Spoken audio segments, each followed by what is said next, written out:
it's not work. And when you have the attitude of play, then you want to come to class. But you know what? You ever been right before class going, oh, Ari's there. Oh, crap. Not just Ari, but anybody. Your nemesis, the anti-you.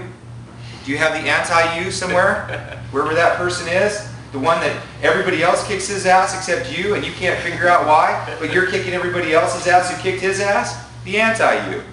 And you're like, oh God, he's there in class today. Oh, it's going to be a battle. I'm going to be fighting. I'm going to be getting my ass. Oh, shit. When you're out in the parking lot huffing, going, what are you doing? Nothing? Nothing. I'm ready to go to class. Oh, crap. Right? You're peeing yourself, you know, and then you go, oh God, and then you're scared. It's like, man, oh, I'm scared, right? You got, and you know, some schools say if you're not that way, you're not training in jiu-jitsu. Bull crap, man.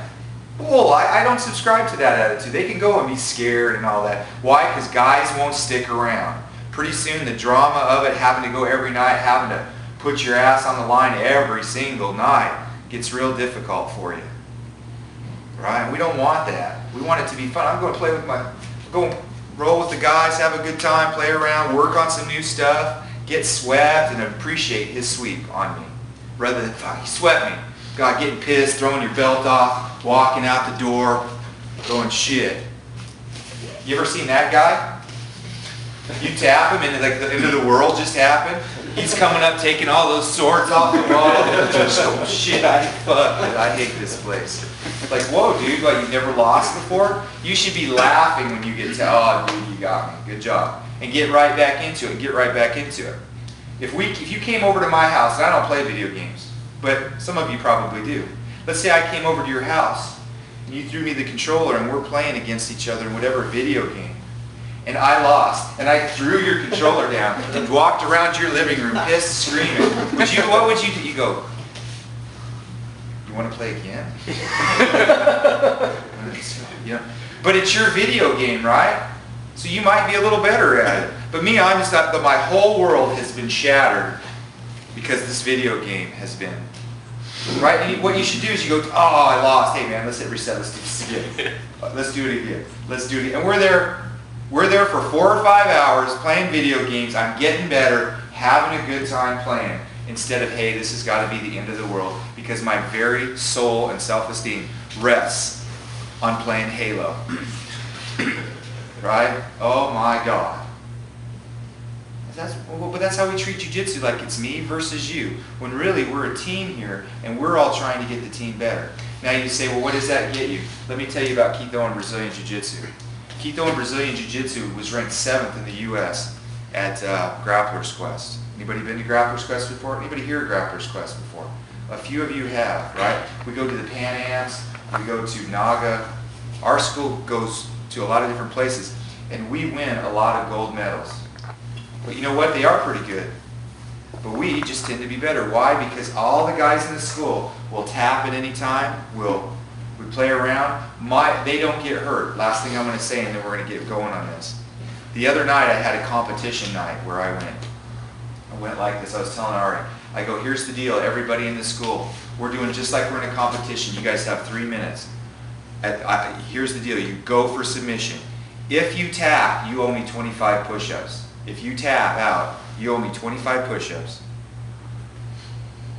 And everybody is going for the submission. There's no messing around. You are submitting that person. Does everybody understand? Yes, sir. All right, boom, let's go.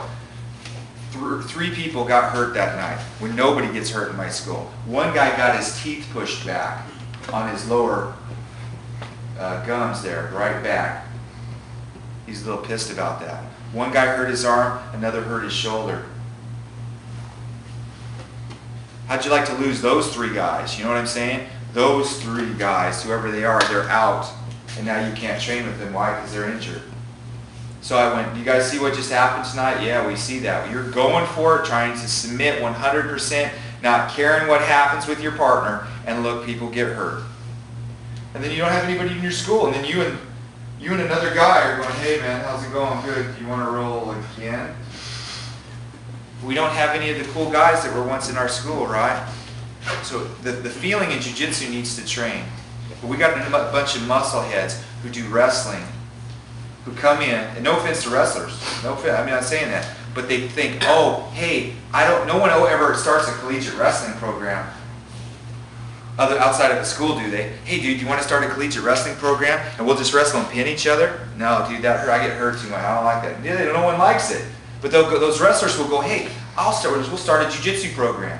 We'll just do that. And then they put all the muscle and everything they can right into the wrestling, going full force, 100%. And then their thought process is this: well, I go to competition because that's a big thing now. Jiu-jitsu is 5 minutes, whatever the time is. 5 minutes is all it takes. I can just muscle and everything like that and do whatever I want in that 5-minute period, and it'll be fine.